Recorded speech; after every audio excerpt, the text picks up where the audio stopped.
আসসালামু আলাইকুম। আমরা আপনাদের সাথে অনেকদিন ধরে কথা বলি। আজকের টপিকটা অনেক গুরুত্বপূর্ণ, অনেক গুরুত্বপূর্ণ। কারণ আমরা অনেক সময় অনেক কাজ করি, যে কাজগুলোর আসলে পেছনের কাহিনী কি সেটাই আমরা জানি না। যেমন আজকে যে টপিক নিয়ে কথা বলবো সেটা হচ্ছে রাজনীতি কী জিনিস। আপনারা কি সেটা জানেন?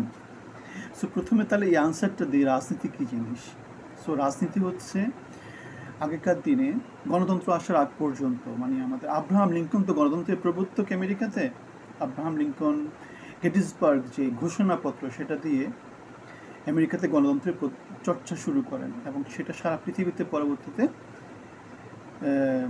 ছড়িয়ে পড়ে। তাহলে এটা 300 বছর 400 বছর পুরনো। তার আগে সারা পৃথিবীর সব দেশ কিন্তু রাজা শাসনে ছিল, রাজকীয় শাসনে ছিল। তাহলে রাজনীতি মানে কি? রাজনীতি মানে হচ্ছে কোনো একটা এলাকার রাজা কোন নীতি ফলো করে, মানে কি কি করবে, তার অর্থনীতি কি, তার সমাজনীতি কি, তার ফিলোসফি কি, তার কৃষি নীতি কি, তার জনগণের জন্য চিকিৎসা নীতি কি, এগুলা রাজাই ঠিক করতো। রাজার মন্ত্রণা পরিষদ ছিল, তারাও ঠিক করতো। কিন্তু ওখানে যেটা হতো সেটা হচ্ছে, ব্যাপারটা হচ্ছে রাজা জনগণ নির্বাচিত করতে পারতো না।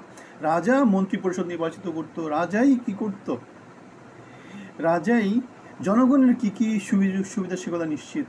জনগণের কোনো ভোট ছিল না, তবে জনগণের মাঝে রাজার অ্যাকসেপ্টেন্সই ছিল, সে রাজা কি জনপ্রিয় নাকি জনপ্রিয় না। ঠিক আছে? তাহলে রাজা যে নীতি ঠিক করতো সে নীতি অনুসারে গণতন্ত্রের আগে, গণতন্ত্র শুরু হওয়ার আগে সারা পৃথিবীর সব দেশ ওইভাবে চলতো। সেজন্য এটাকে কি বলা হয়? রাজনীতি। তাহলে রাজনীতিতে পরিবর্তনটা কখন হবে? রাজনীতিতে পরিবর্তনটা তখনই হতো যখন কি হতো, রাজা মারা যেত, যুদ্ধে কোথাও কোনো একজন রাজা হয়তো হেরে যেত, অন্য একজন দেশের রাজা এসে সেই দেশটা দখল করত এবং রাজনীতিতে তখন নতুন করে পরিবর্তন আসতো। তাহলে রাজা যদি ভালো রীতি ফলো করতো, দেশ উন্নত হতো। রাজা যদি খারাপ নীতি ফলো করতো, দেশ অবনতি হতো। এবং রাজা কি খুব দ্রুত চেঞ্জ হচ্ছে কিনা তার উপর ডিপেন্ড করে কি হতো, তার পলিসি চেঞ্জ হতো, যার ফলে দেশের উন্নতি অবনতিও কিন্তু কি হতো, বারবার ফ্লিপ ফ্লপ মিউজিক্যাল চেয়ারের মতো করে চেঞ্জ হতো। সুতরাং দেশে কোনো স্থিতিশীলতা থাকতো না। দেশ কি হতো, দেশ মোটামুটি ঘুরে ফিরে সেই যেই কুমড়া সেই লাউয়ের একটা নীতির মধ্যে দিয়ে চলাফেরা করতো। তাহলে জনগণের ভাগ্য, রাজা হচ্ছে একজন মানুষ, এখন রাজার ডিসিশনের উপর ডিপেন্ড করে পুরা পৃথিবীর, পুরা দেশের লোকজনের ভাগ্য পরিবর্তন হয়। ভাগ্য সে তিমিরে থাকবে নাকি একটু পরিবর্তন হবে সেটা আমরা দেখতে পাই।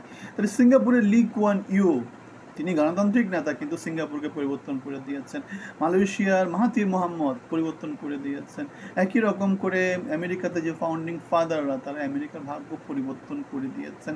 সুতরাং আমরা যেটা বলছি, রাজার ভীষণ, রাজার মিশন, রাজার কর্মপদ্ধতি, রাজা জনগণের জন্য কাজ করে কিনা তার উপর ডিপেন্ড করে কি হয়, জনগণের ভাগ্য পরিবর্তন হয়, দেশের ভাগ্য পরিবর্তন হয়। আমাদের তো 50 বছর 55 বছর স্বাধীন হয়েছে, দেশ হয়ে গেল, কিন্তু আমাদের কি ভাগ্যের পরিবর্তন হয়েছে? হয়নি তো। কেন হয়নি? কারণ আমরা একবার আওয়ামী লীগ, একবার বিএনপি, একবার জাতীয় পার্টি, একবার সামরিক সরকার, এইভাবেই চলতে আছে। ভারতে কি হচ্ছে, ভারতে স্থিতিশীল গণতান্ত্রিক সরকার অনেক বছর ধরে কি ছিল, গান্ধী পরিবারে যেটা আছে আর কি, ভারতীয় কংগ্রেস, তারা শাসন করেছে অনেক বছর ধরে। এখন বিজেপি শাসন করছে, সেজন্য সেখানে স্থিতিশীলতা বজায় আছে এবং উন্নতি করছে, গণতান্ত্রিক পদ্ধতিতে উন্নতি করছে। পাকিস্তানে উন্নতি হচ্ছে না কেন? কেন সামরিক সরকার, এই মারামারি, এই কাটাকাটি, এই বিদ্রোহ, সুতরাং ওখানে কোনো রকমের স্থিতিশীলতা নাই, সেজন্য উন্নতি হচ্ছে না। বাংলাদেশে গত 17 বছর উন্নত হয়েছিল কি জন্য? কারণ স্থিতিশীলতা ছিল। আমাদের সেনাবাহিনীর প্রধান সেটাই বলেছে।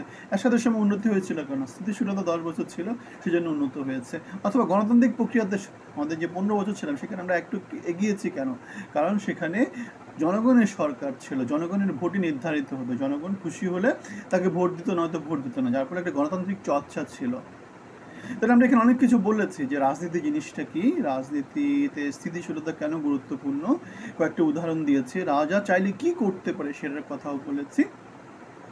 আর কি বলেছে ভারত, পাকিস্তান বা বাংলাদেশের উদাহরণ টেনেছি, কেন গণতান্ত্রিক ইনস্টিটিউটগুলো শক্তিশালী হলে সেটা ভালো।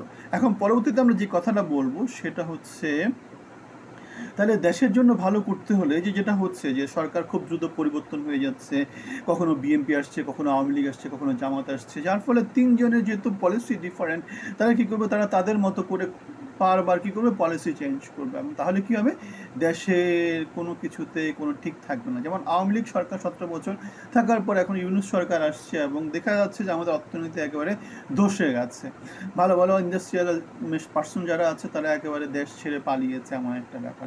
এখন ইউনূস সরকার চলে গেলে পরবর্তীতে যে সরকার আসবে, তারা যদি আসে, যদি একই রকম একটা কাজ হয়, তাহলে কী হবে, বাংলাদেশকে কখনো মাথা তুলে দাঁড়াতে পারবে না। তো তাহলে কী করতে হবে, তাহলে যেটা করতে হবে, ক্ষমতার ভারসাম্য প্রতিষ্ঠা করতে হবে, যাতে কোনো একজন রাজা চাইলেই তার ইচ্ছে মতো সব কিছুকে কুক্ষিগত করতে পারবে না, স্থিতিশীলতা আনার চেষ্টা করতে হবে। যেমন আমেরিকাতে কী হয়, আমেরিকাতে 300 বছরের গণতন্ত্র, কিন্তু ওদের গণতান্ত্রিক প্রক্রিয়া কখনো ব্যাহত হয়নি, ওদের ক্ষমতা নানা দিকে ছড়ানো আছে, যার ফলে যেটা হয়, ডেমোক্রেট যায়, রিপাবলিকান যায়, কিন্তু আমেরিকান পলিসিতে কোনো চেঞ্জ হয় না, ওরা একই রকম ঘড়ির কাঁটার মতো চলতে থাকে।